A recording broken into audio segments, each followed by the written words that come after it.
You're watching The Ugly Inside. Subscribe below. Welcome to our big match preview, and we're still on the come down from Wembley, but we've got to look ahead to Watford away at Vicarage Road on Saturday afternoon. So I'm here with somebody else to give us the opposition view this time round and the buzz from the Hornets nest ahead of Saturday's game. I'm joined by John from Watford podcast, From The Rookery End. Thanks for joining us, mate. How you doing?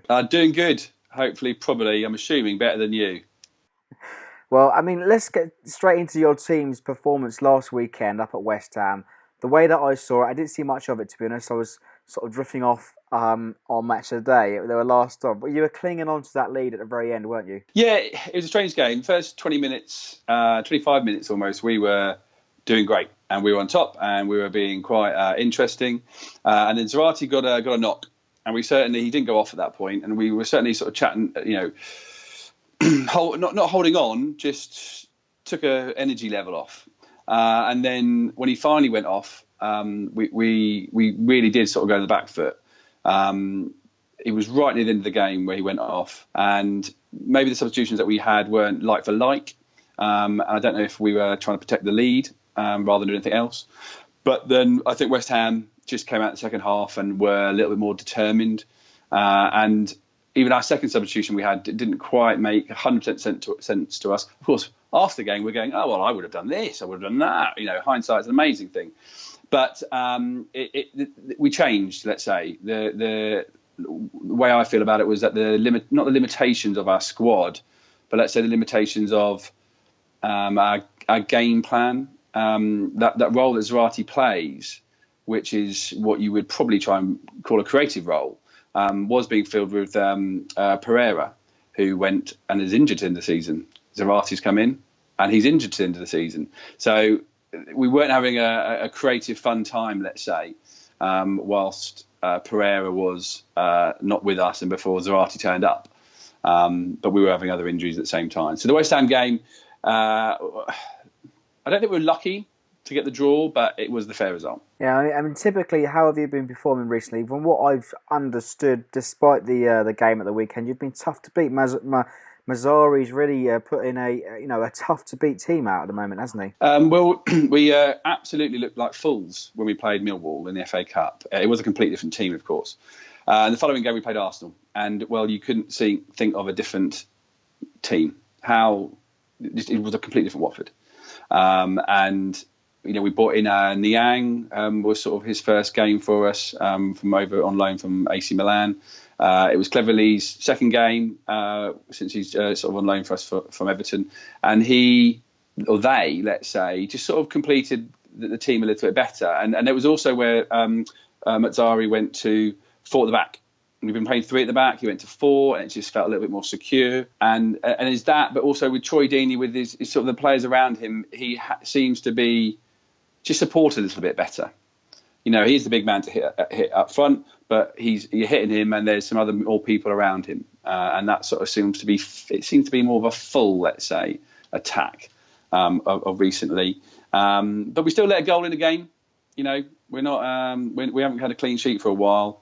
Even with Gomez in goal and doing some fantastic stuff. I mean, it sounds to me that you're playing very much a direct game, that you're lumping the ball to sort of Deeney. But let me get on to your strikers. And I mean, obviously Troy Deeney is your linchpin. He scores most of your goals. And to be honest, I've got to be honest with you, actually, mate, because over the last couple of years, I think Deeney has really matured and really shown a lot of leadership. Since coming back up.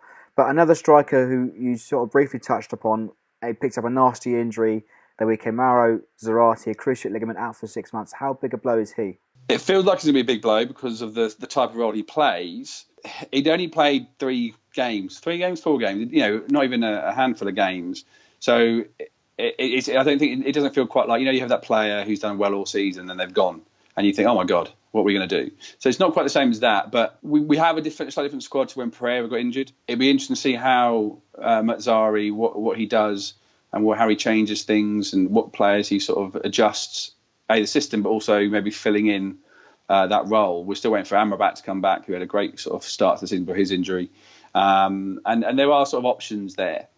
Maybe not our strongest, but there are options there to sort of fill in the role that Zarate sort of played, but maybe not the same way. I mean, you've mentioned a couple of injuries there. It seems like you're a bit skeleton in your squad at the moment. So who should we look out for? Capu was on fire at the start of the season, but he's off the ball now, really, isn't he? Off the ball, off the pitch, almost. It feels like sometimes. No, he really, really has dropped off, and you can sort of see frustration in him.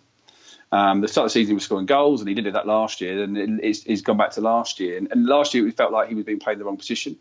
He wasn't quite there. He's been playing in the right position, and not that different anyway, at least. And he's just off the boil.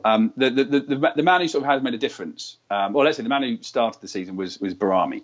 He is an absolute workhorse at the back of the midfield, and stick him with Tom Cleverley, who is given more of an attacking role that I think he was getting at Everton and Manchester United even. That also the two at the back of the midfield feels really good. And then the new boy Niang had his first sort of bad game against West Ham.